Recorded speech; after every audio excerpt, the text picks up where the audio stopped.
Hello दोस्तों, नमस्कार। Test series में आपका स्वागत है। आज जो टेस्ट होने वाला है वो आदिकाल की जो रचनाएं हैं उनके ऊपर, और आदिकाल की जो महत्वपूर्ण रचनाएं हैं ना, जहां से सवाल बनते हैं वहीं से हम सवाल करने की कोशिश करेंगे। आप एक एक सवाल को देखिए, हल करिए और अंत में कमेंट करके बताइए कि आपका स्कोर कितना रहा। ठीक है, तो पहला सवाल ये है कि आदिकालीन साहित्य में सर्वाधिक सरसता जहां लौकिक साहित्य में है, वहीं सर्वाधिक शुष्कता नाथ साहित्य में है। ये एक कथन दिया गया है कि आदिकालीन साहित्य में सबसे ज़्यादा सरस जो साहित्य है वो लौकिक साहित्य है, और सबसे ज़्यादा शुष्क जो साहित्य है वो नाथ साहित्य है। ये वाला तुलनात्मक अध्ययन जो है वो किसने किया था, ये कथन किसका है? विकल्प आपके पास हैं रामचंद्र शुक्ल, रामस्वरूप चतुर्वेदी, रामकुमार वर्मा या फिर बच्चन सिंह। ये चार विकल्प आपके पास हैं, तो जल्दी आप इसका कमेंट करके उत्तर दीजिए और बताइए कि इसका सही उत्तर क्या है। तो इसका सही उत्तर हम बता देते हैं आपको। इसका सही उत्तर है रामकुमार वर्मा। ठीक है, तो रामकुमार वर्मा का यह कथन था कि आदिकाल का जो साहित्य है उसमें सर्वाधिक सरस जो साहित्य है वो लौकिक साहित्य है, सर्वाधिक शुष्क साहित्य वो नाथ साहित्य है।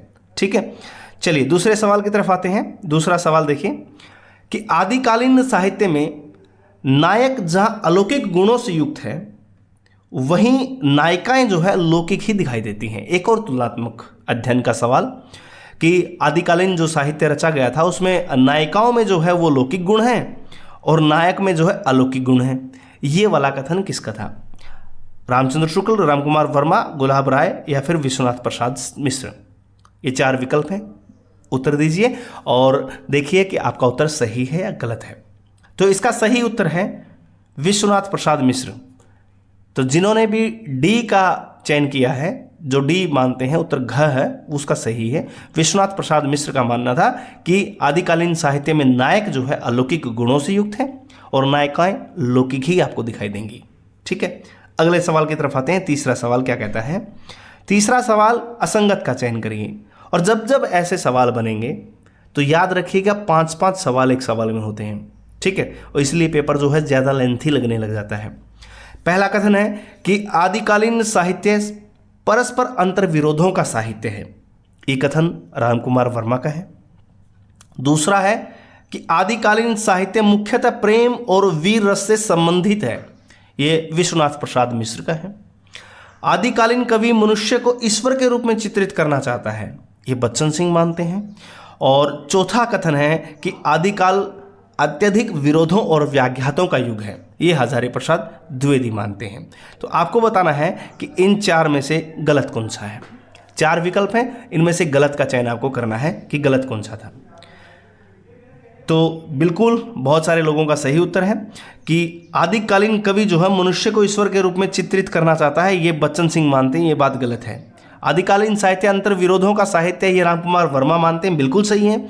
आदिकालीन साहित्य मुख्यतः प्रेम और वीर रस से संबंधित है, ये विश्वनाथ प्रसाद मिश्र का मानना था। और आदिकालीन जो साहित्य है उसको अत्यधिक विरोधों और व्याघातों का युग है, ये हजारी प्रसाद द्विवेदी का बहुत फेमस कथन है। कई बार सिंगल कथन ये टीजीटी पीजीटी वाले एग्जाम में पूछ लिया जाता है। ठीक है, तो ये वाला गलत हो गया कि आदिकालीन कवि जो है मनुष्य को ईश्वर के रूप में चित्रित करना चाहता है। ठीक है, सवाल नंबर 4 पर आते हैं। फिर एक असंगत का चयन आपको करना है और बताना है कि इसमें से गलत कौन सा है। हिंदी का पहला कवि सरहप्पा को माना जाता है। दूसरा है कि अपभ्रंश में कड़वक पद्धति का पहले प्रयोग चतुर्मुख ने किया था। अपभ्रंश में कड़वक पद्धति का दूसरा जो कवि है वो स्वयंभू है। अपभ्रंश की बजाय अब हिंदी में पूछा है, हिंदी में कड़वक पद्धति का प्रयोग करने वाले पहले कवि पुष्यदंत हैं। इन चार में से बताना गलत कौन सा है। देखिए गौर से कि हिंदी का पहला कवि तो सरहप्पा को मानते हैं, ये वाला बात जो है सही है। चतुर्मुख कड़वक पद्धति का प्रयोग करने वाले अपभ्रंश में पहले कवि हैं, ये भी सही है। दूसरे कवि जो थे वो स्वयंभू थे, ये कथन भी सही है। कड़वक पद्धति का प्रयोग करने वाले पहले कवि पुष्यदंत नहीं थे, सरहप्पा थे। कौन थे? सरहप्पा थे। ये वाला गलत हो गया, तो चौथा वाला गलत है। तो सही उत्तर घ होगा, यानी कि डी ऑप्शन जो है करेक्ट होगा। ठीक है, फिर एक असंगत का चयन करिए। 5वां सवाल क्या कह रहा है कि इसमें भी देखिए 5 विकल्प है, 5 सवाल यहां भी बने हुए हैं। असंगत का चयन करना है। सिद्धों का उल्लेख सबसे पहले वर्ण रत्नाकर में मिलता है, पहली बात। दूसरी बात है कि सिद्ध साहित्य का पता लगाने वाले पहले विद्वान जो थे हरप्रसाद शास्त्री थे। तीसरी बात दी गई है कि 84 सिद्धों में पहले जो सिद्ध थे वो सरहप्पा थे, ठीक है। और चौथी बात दी गई है कि 84 सिद्धों में साधना की दृष्टि से सबसे ऊंचा स्थान लुइपा का है। और पांचवी बात जो इस सवाल में दी गई है कि 84 सिद्धों में सबसे ज़्यादा रचनाएं लिखने वाले जो कवि थे वो डोम्बिप्पा थे। इसमें से गलत बताना है, गलत कौन सा है। तो पहला तो सही है, वर्ण रत्नाकर में सबसे पहले उल्लेख मिलता है ज्योतिषवर ठाकुर के वर्ण रत्नाकर, हजारी प्रसाद द्विवेदी का कथन ही है ये। तो सबसे पहले सिद्ध साहित्य का पता लगाने वाले जो विद्वान थे वो हरप्रसाद शास्त्री थे, ये बात भी सही है। 84 सिद्धों में पहले सरहप्पा, ये भी सही है। सबसे ऊंचा स्थान लुइपा का है, ये भी सही है। सबसे ज्यादा रचना लिखने वाले कौन थे? कणप्पा थे। कौन थे? कणप्पा। और यहां दिया गया है डोम्बिप्पा, तो ये गलत है। तो ये वाला गलत हो जाएगा, डी ऑप्शन आपका सही होगा। छठा नंबर देख लेते हैं। छठा नंबर क्या कहता है? फिर एक असंगत का चयन आपको करना है। रास साहित्य का पहला ग्रंथ रिपुदारण रास है। दूसरा है कि अपभ्रंश में रचित रास साहित्य से संबंधित पहला पद उपदेश रसायन रास, जो जिनदत्त सूरी ने लिखा था। हिंदी में रास परंपरा का पहला ग्रंथ है भारतेश्वर बाहुबली रास, और भारतेश्वर बाहुबली घोर रास, ये जो रचना है ये शालिभद्र सूरी की है। तो गलत कथन कौन सा है? गलत जो विकल्प आपको दिया गया है वो ये साफ आपको नजर आ रहा होगा, भारतेश्वर बाहुबली घोर रास, ये रचना जो है वज्रसेन सूरी की है। किसकी है? वज्रसेन सूरी की है। तो ये वाला गलत हो जाएगा, ठीक है। बाकी सब ठीक है, बाकी में कोई दिक्कत नहीं है। रिपुदारण को हम पहला ग्रंथ मानते हैं रास साहित्य का, और अपभ्रंश में उपदेश रसायन रास को मानते हैं। हिंदी में पहला जो है भरतेश्वर बाहुबली रास को मानते हैं, और भरतेश्वर बाहुबली घोर रास जो है वो वज्रसेन सूरी की रचना है, ठीक है। अगले सवाल की तरफ आते हैं। दामोदर शर्मा की किताब का नाम है उक्ति व्यक्ति प्रकरण। तो यहां से सवाल देखिए क्या क्या लिखा है कि दामोदर शर्मा की पुस्तक उक्ति व्यक्ति प्रकरण से पता चलता है कि उन दिनों कहानियों में गद्य का प्रयोग होता था और संभवतः चंपू काव्यों के ढंग की रचनाएं हुआ करती थी। ये वाला कथन किसका है? तो ये वाला कथन किसने लिखा था? दामोदर शर्मा की पुस्तक उक्ति व्यक्ति प्रकरण से पता चलता है कि उन दिनों कहानियों में गद्य का प्रयोग होता था और संभवतः चंपू काव्यों के ढंग की रचनाएं हुआ करती थी। चंपू मतलब जिसमें गद्य और पद्य मिलकर के लिखे जाते हैं ना, गद्य जमा पद्य इज इक्वल टू चंपू, ऐसा ही बोलते हैं। तो ये वाला कथन किसका है? विकल्प आपके पास 4 दिए गए हैं, रामचंद्र शुक्ल, बच्चन सिंह, हजारी प्रसाद द्विवेदी या फिर रामस्वरूप चतुर्वेदी। तो सही उत्तर आपका है हजारी प्रसाद द्विवेदी। हजारी प्रसाद द्विवेदी का एक कथन था। सवाल नंबर 8 देख लेते हैं। हिंदी के प्रारंभिक भाषा रूप और छंद को समझने के लिए प्राकृत पेंगलम एक प्रमाणिक ग्रंथ है। प्राकृत पेंगलम के बारे में ये कथन किसका है? देखिए यहां पर लिखा गया कि प्रारंभिक भाषा रूप और छंद को समझने के लिए प्राकृत पेंगलम प्रमाणिक ग्रंथ है। ये स्वीकार किसने किया था? इससे संबंधित जो ये कथन किसका है? रामचंद्र शुक्ल, बच्चन सिंह, रामकुमार वर्मा या फिर राहुल सांकृत्यायन। और इसका सही विकल्प होगा बच्चन सिंह। तो बच्चन सिंह ने स्वीकार किया था कि प्राकृत पेंगलम जो है वो प्रारंभिक भाषा रूप को और छंद को समझने के लिए सबसे प्रमाणिक ग्रंथ जो है वो माना जाता है, ठीक। अगला सवाल, संदेश रासक अब्दुल रहमान की रचना, उसमें 3 सर्ग हैं जिन्हें क्या कहा गया है? देखिए सर्गों के अलग अलग नाम अलग अलग रचनाओं में, कहीं उल्लास होता है, कहीं सर्ग होता है, कहीं कल्लोल होता है, कहीं खंड होते हैं, कहीं प्रक्रम होते हैं, कहीं अध्याय होते हैं। आपको बताना कि संदेश रासक में जो 3 अध्याय हैं, 3 सर्ग हैं, उनको क्या कहा गया है, क्या नाम दिया गया है? तो संदेश रासक में 3 सर्ग हैं। सर्ग तो होगा ही नहीं, पहला ऑप्शन तो वैसे ही नेगलेक्ट हो गया। खंड है नहीं, कल्लोल है नहीं, प्रक्रम है। तो प्रक्रम कहा गया है इनको। क्या कहा गया? प्रक्रम। संदेश रासक में ध्यान रखिए जो 3 भाग हैं उनको प्रक्रम का नाम दिया गया है, ठीक है। चलिए अगला सवाल देखते हैं। संदेश रासक के बारे में एक और सवाल। संदेश रासक बहुत महत्वपूर्ण विरह काव्य है। देखिए कितना प्यारा कथन है, बहुत महत्वपूर्ण विरह काव्य है संदेश रासक। और तुलनात्मक एक और कथन देखिए, जो एक और ढोला मारो रुदुहा की मारवाणी की याद दिलाता है, तो दूसरी तरफ पद्मावत की नागमती की। देखिए नागमती का विरह वर्णन आपको याद होगा, ठीक है। और उधर मारवाणी याद होगी, ढोला मारो रुदुआ की नायिका। तो दोनों को मिला करके कहा गया है कि एक तरफ तो ढोला मारो रुदुआ की मारवाणी की याद दिलाता है और दूसरी तरफ पद्मावत की नागमती का याद दिला देता है। संदेश राज तक बहुत महत्वपूर्ण वीर काव्य है। तो ये बात किसने कही थी? अगरचंद नाहटा, हरजारी प्रसाद द्विवेदी, बच्चन सिंह या फिर गोपाल राय। ये 4 विकल्प हैं। सही विकल्प है हजारी प्रसाद द्विवेदी। हजारी प्रसाद द्विवेदी का मानना था कि बहुत महत्वपूर्ण वीर काव्य है, जहां एक और ढोला मारो रुदुआ की मारवाणी की याद दिलाता है तो दूसरी तरफ पद्मावत की नागमती की। तो मोस्ट इंपोर्टेंट सवाल है, ये याद रखिएगा, ठीक है। हजारी प्रसाद द्विवेदी का कथन है। एग्जाम में आपको ऐसे सवाल देखने को जरूर मिलेंगे। विद्यापति के बारे में कथन है और विद्यापति के बारे में देखिए सवाल बनता है। अमीर खुसरो, विद्यापति, ज्योतिश्वर ठाकुर की वर्ण रत्नाकर, ढोला मारो रुदुहा, यहाँ से सवाल बनते हैं। पृथ्वीराज रासो, आदिकाल में यहीं से सवाल बनते हैं। तो विद्यापति का कथन है कि विद्यापति का संसार ही दूसरा है। विद्यापति के बारे में क्या कहना है कि विद्यापति का संसार ही दूसरा है। वहाँ सदैव कोकिलाएं ही कूजन करती हैं, फूल खिला करते हैं, पर उनमें कांटे नहीं होते। राधा रात भर जगा करती है, उसके नेत्रों में रात समा जाती है। शरीर में सौंदर्य के सिवाय कुछ भी नहीं है। तो ये विद्यापति के बारे में कथन जो है किसका है? बहुत महत्वपूर्ण कथन है और एक अलग से वीडियो बना हुआ था विद्यापति के कथनों के बारे में, ठीक है। तो उसको आप देख सकते हैं। ढेर सारे कथन विद्यापति के बारे में हैं, वहाँ जाकर के आप देखेंगे तो एकदम से छांट देंगे आप। रामकुमार वर्मा ने ये बात कही थी कि विद्यापति का संसार ही दूसरा है। वहाँ सदैव कोकिलाएं ही कूजन करती हैं, फूल खिला करते हैं, पर उनमें कांटे नहीं होते। राधा रात भर जगा करती है, उसके नेत्रों में ही रात समा जाती है। तो शरीर में सौंदर्य के सिवाय कुछ भी नहीं है। तो रामकुमार वर्मा ने ऐसा कहा था। दरअसल ये पदावली के संदर्भ में ही है, आप ऐसा मान सकते हैं। एक और विद्यापति के बारे में कथन है कि विद्यापति में भक्ति भावना थी, किंतु उस पर श्रृंगार भावना ने विजय पा ली। देखिए, स्वीकार किया है। बहुत सारे लोग कहते हैं ना कि भक्त कवि थे, कोई कहता है कि श्रृंगारिक कवि थे, विवाद रहता है। तो यहाँ पर स्वीकार किया कि भक्ति भावना थी उनके अंदर, लेकिन उस पर श्रृंगार भावना ने अतिक्रमण कर लिया, विजय पा ली। उनके पदों को सुनकर चैतन्य महाप्रभु भक्ति के आवेश में लोटपोट हो जाते थे। ये वाला कथन किसका है? मोस्ट इंपोर्टेंट कथन है। एक और विद्यापति के बारे में ये मोस्ट इंपोर्टेंट कथन है कि कौन ऐसा मानता था कि उनके पदों को सुनकर के चैतन्य महाप्रभु भक्ति के आवेश में आकर के लोटपोट हो जाया करते थे। तो ये मानते थे ऑप्शन से बच्चन सिंह, गुलाब राय, रामकुमार वर्मा या फिर गोपाल राय। तो ये है गुलाब राय का कथन। बाबू गुलाब राय का ऐसा मानना था कि उनके पदों को सुन करके चैतन्य महाप्रभु जो है आवेश में, भक्ति के आवेश में लोटपोट हो जाया करते थे, ठीक है। नेक्स्ट, विद्यापति को श्रृंगारिक कवि मानने वालों में कौन नहीं है?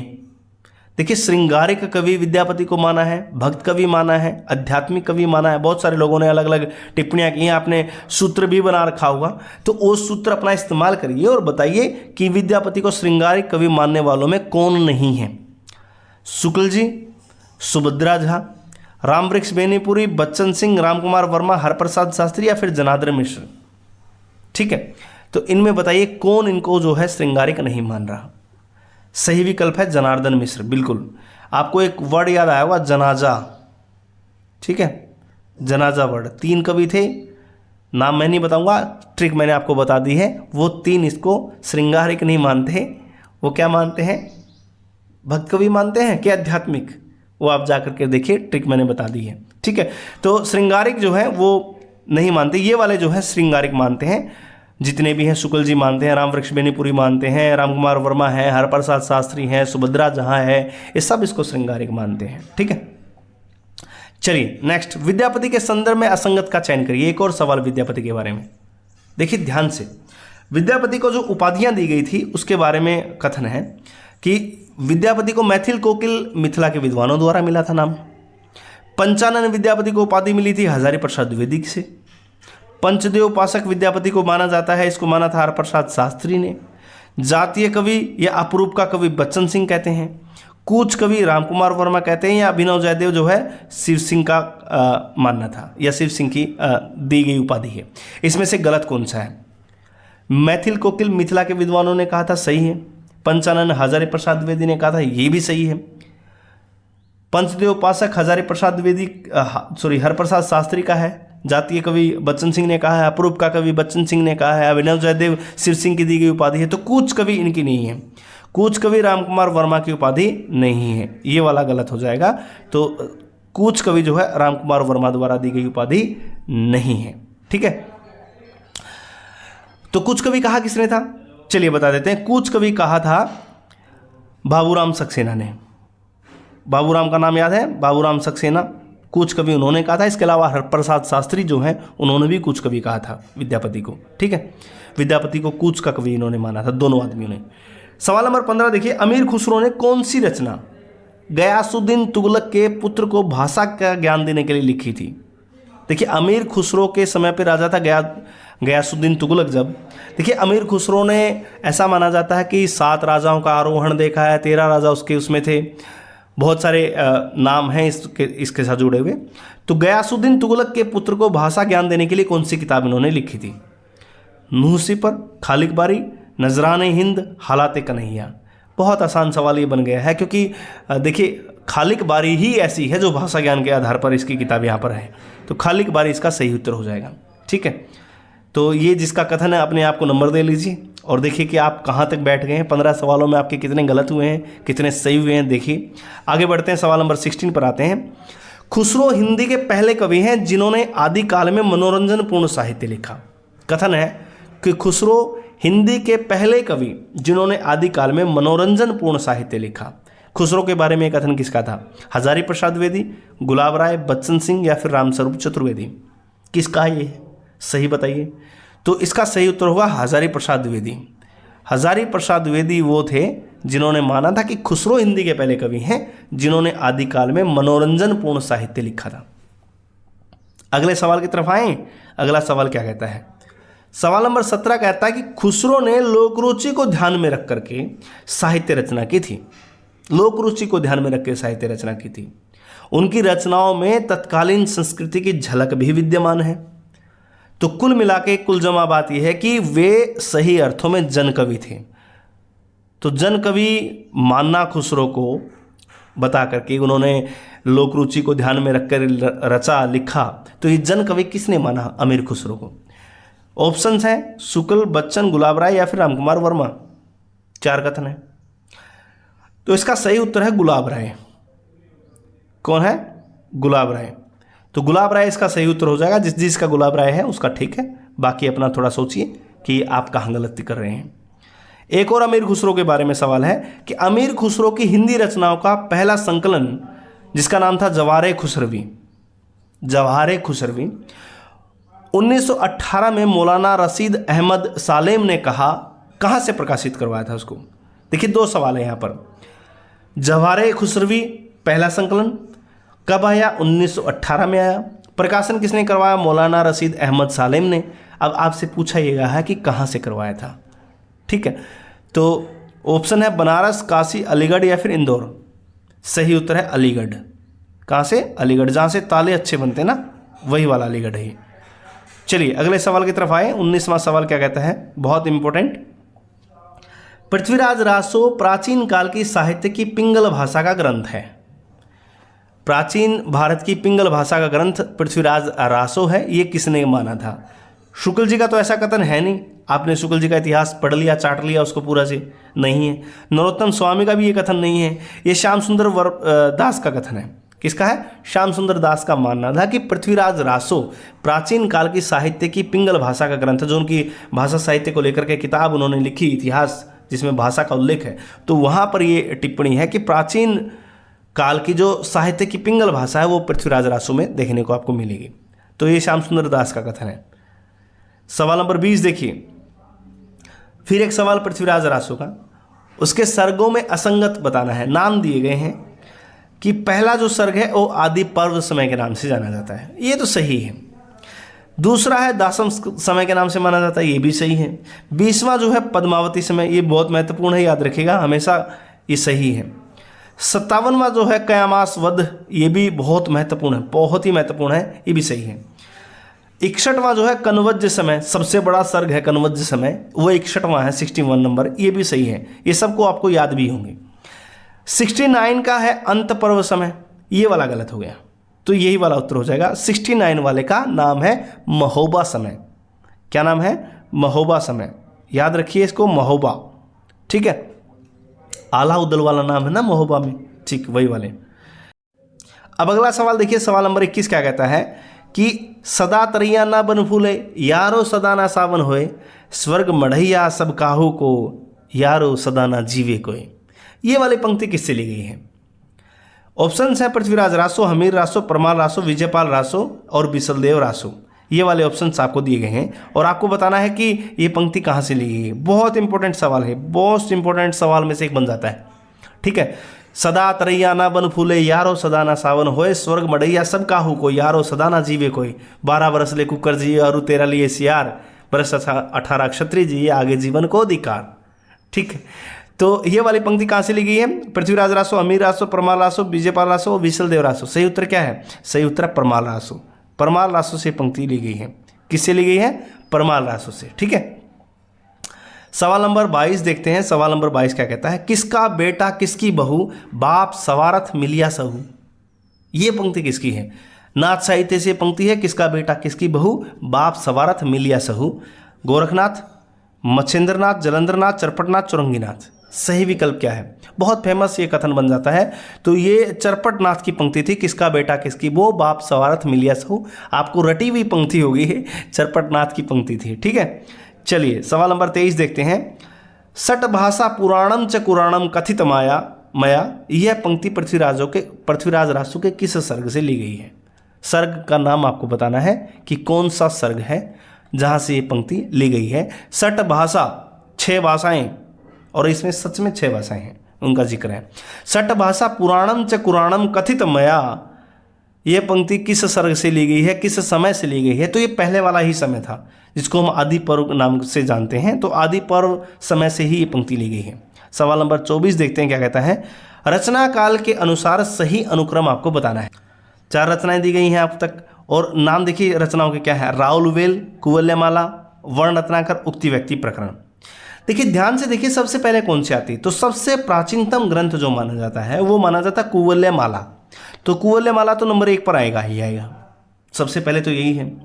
राउलवेल की जहां तक बात है तो राउलवेल 10वीं सदी की रचना है, तो ये आ जाएगी दूसरे पर, ये 10वीं शताब्दी की रचना है। वर्ण रत्नाकर और उक्ति व्यक्ति प्रकरण की बात है, उक्ति व्यक्ति प्रकरण दामोदर शर्मा की है, ये 12वीं शताब्दी की रचना मानी जाती है। आपको पता ही है दामोदर शर्मा ने 12वीं शताब्दी में इसको लिखा था। और उसके बाद बात आती है वर्ण रत्नाकर की। ठीक है, वर्ण रत्नाकर जो है वो ज्योतिश्वर ठाकुर की है और वो 14वीं सदी की रचना है। 14वीं सदी की रचना है ज्योतिश्वर ठाकुर की।